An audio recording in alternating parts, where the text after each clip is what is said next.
Angeles. I'm Jen Hale here with Skip Bayless, Shannon Sharp. Happy Friday. Happy game day, gentlemen. Happy Friday, Skip. We twins today, Skip. You know you ain't got no tie. I ain't got no tie. And you got no chance. Oh,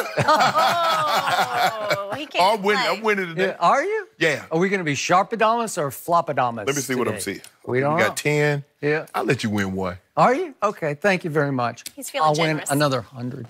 Oh, you ain't gonna win no more, dude. Yeah. Not today. No? No, not today. Let's find out right now. Lots Here we to go. get into today.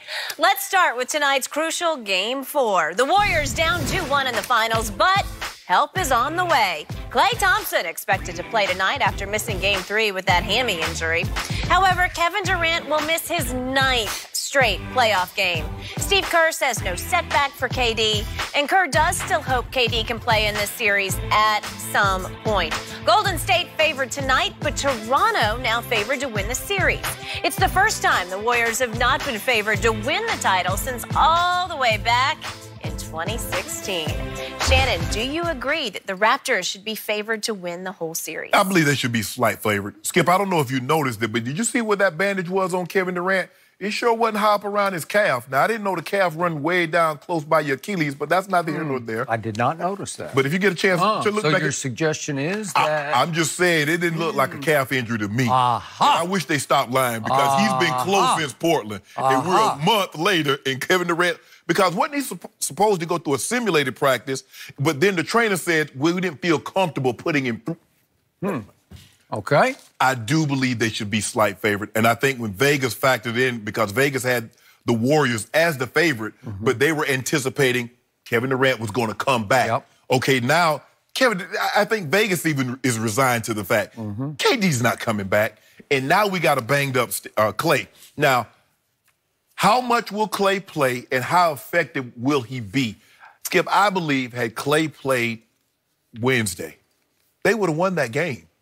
Given what the exploits, now maybe Steph doesn't need to do what he did, but I think he's the one guy that could have came along with Steph and possibly gave you high 20s, maybe even 30 to go with Steph Curry's numbers.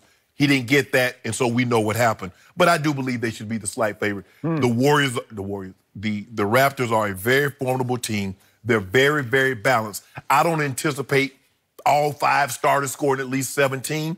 But, Skip, this is the first time. This is uncharted territory for the Warriors. The Warriors says, we've been here before. Yeah, you were down 2-1.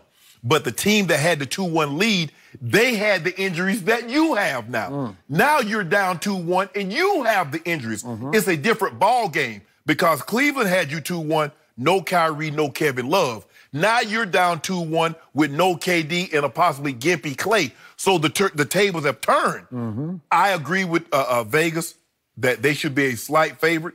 This still is a dangerous team. If Klay can come back and be somewhat resembles the Klay Thompson that he was on Sunday, we got ourselves a series. We're going back to Toronto 2-2. So it sounds like my friend Shannon Sharp across the table has flipped his pick over to the Raptors because he says they should be favored, so now you're picking the Raptors to win the series. I said they should be slight favorite, like Vegas. Are you slightly picking the Raptors to win this series? Well, not in this segment, but maybe down the road. Down the road? Maybe I can't get it out of you right now? Maybe in the D block. You're reserving the right to flop in the D? Possibly. Okay. I mean, some news might come through just like Kevin Durant wasn't going to practice. Oh. So, we might get some breaking news. I cannot keep up with your bandwagon jumping. And the bandwagon has now rolled for the Raptors because everybody aboard the bandwagon is all a prisoner of the moment of Game 3 the other night. Wow, did you see those Raptors? Did you see Kyle Lowry? Did you see Siakam? Did you see Gasol? Yeah. Did you see? Bird. Did you see? Van Did Fleet. you see? Did you see the Raptors? I still got the Warriors in 7. I had them in 7 before this all started. I'm sticking with 7. I told you yesterday they would win tonight with or without Klay or KD. And even with Klay, hobbled, whatever he is, they're going to win tonight's Game 4. So that means they'll win 4. They will go lose 5 at Toronto. They will come back and win 6 at Golden State, and they will go win 7 because I do not trust Number 2 You in a better Game trust 7 in his quote-unquote house. Well, I tell you that what, is soon not to be his house. you know when you're going to trust him? vacate that You know house. when you know when you're going to start trusting him? When he's holding that Bill Russell trophy for the most valuable player in the finals. Okay, you'd have me there, but that ain't happening. And I've said it's not, and I'm sticking by that. So the point is that obviously with Klay tonight, the bettors are still leaping aboard the bandwagon to the point that even after the news became pretty official that he's going to be in the starting lineup, the spread went from 5.5 yesterday down to 4.5. So people are betting pretty heavily on the Raptors tonight to win this game. And if they win this game, is that not commanding? Yes. Is that it? I don't know if it's over, but it's commanding. It's over. You think so? Yeah. Ooh, you might be able to get Because, some I dew mean, on hold that. on. Is LeBron James going to join the Warriors for these last 3? Because that's the only man that could possibly pull off a 3-1 deficit. Well, no, that's not true because the only other man, the real man in this series is Kevin Durant. Well, he ain't coming that back. 7-foot monster. So I am going to concur with you on only one point that you made. Yesterday, for the first time, really all series, all season, I said, you know what?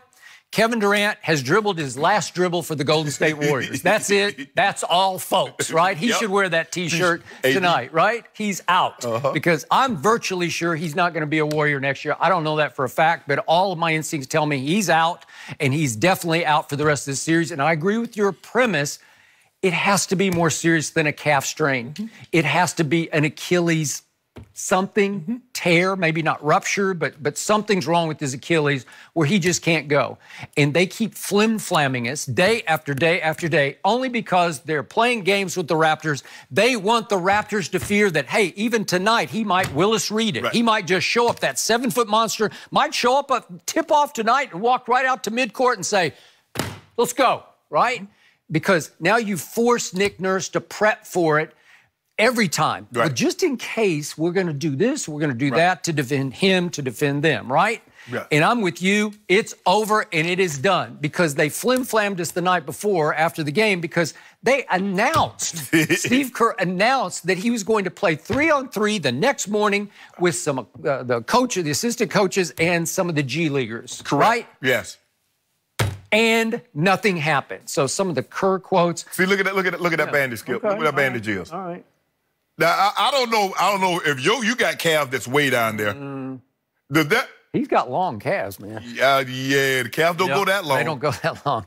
So now Kerr is still hanging in, saying that this 3-on-3 game, he says, I think that's something that will happen in the coming days. He says, probably tomorrow, maybe the following day, or the next couple of... Stop it, Steve. We're running out of days, right? Yeah. You can't keep planting that seed of doubt in Nick Nurse's mind. I'm sorry, I'm done with that. And he keeps saying there was no setback. Well, there was no setback because they never disclosed the full extent of the injury to start with. That is correct. Okay, so I got that. So these are all semantics. Now, back to Klay Thompson. What does this say about Klay Thompson? How valuable is Klay Thompson if, in fact, suddenly you have a chance with Klay, right? Okay, so what do I expect from Klay Thompson tonight? Will he go back to being the primary defender on number 2? No way, Jose. Not tonight, right? Because with the hamstring, and I know you referred to it a hammy, and I'm not condemning you for this, but it just irritates me when people call it hammy. Everybody calls it hammy because it sort of... It deprioritizes it. It delegitimizes just how it's the biggest muscle in the body. I don't like to call it a hammy because it's disrespectful to the hamstring muscle. Yeah. Because once it goes, it is vicious what happens. It controls your whole body. So do I think he's going to be able to shuffle side to side and strain and stretch that hamstring to play defense on number 2? I do not. But what does he bring to Steph Curry? He turns him lethal again because Steph needs a co-threat.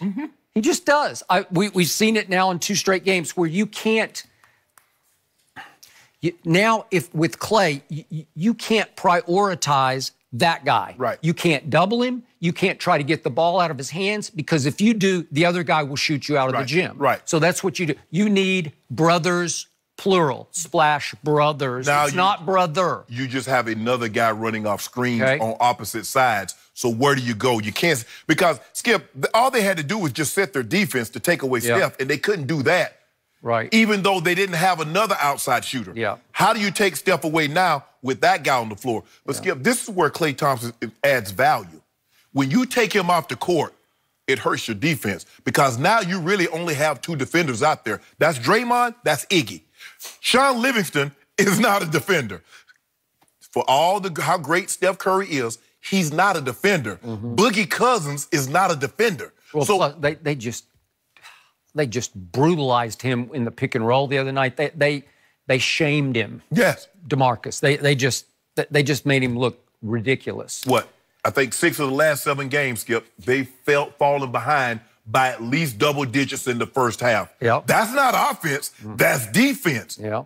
So Klay, not only does he bring you something on the offensive end, he also helps you on the defensive end. The Raptors shot 50, 40, 90. That's great offense, but against a team like the Warriors, who they say their DNA is defense, and you let them shoot 50% from the floor and 40% from the three, Klay could help shut some of that down. So I'm back to the Jeff Van Gundy quote that I cannot let go of. Hey, well, you gotta let it go. It's the truth. He spoke truth. He said, this Warriors team we're watching, that's during Game 3, would not have made the playoffs. So I keep trying to process that in my head, and I love Jeff Van Gundy. It's no shot at him. It's a big, strong, bold opinion that I can't tell you how deeply I disagree with it, because Steph Curry's a 2-time MVP and a unanimous MVP. And Draymond Green is projected to be a Hall of Famer. And he's a former Defensive Player of the Year and a 3-time All-Star. And DeMarcus Cousins is healthy enough to play. He might not be in game shape or in game RPM shape. And maybe he got lost in the shuffle the other night as Toronto ratcheted up a little bit in just energy and urgency.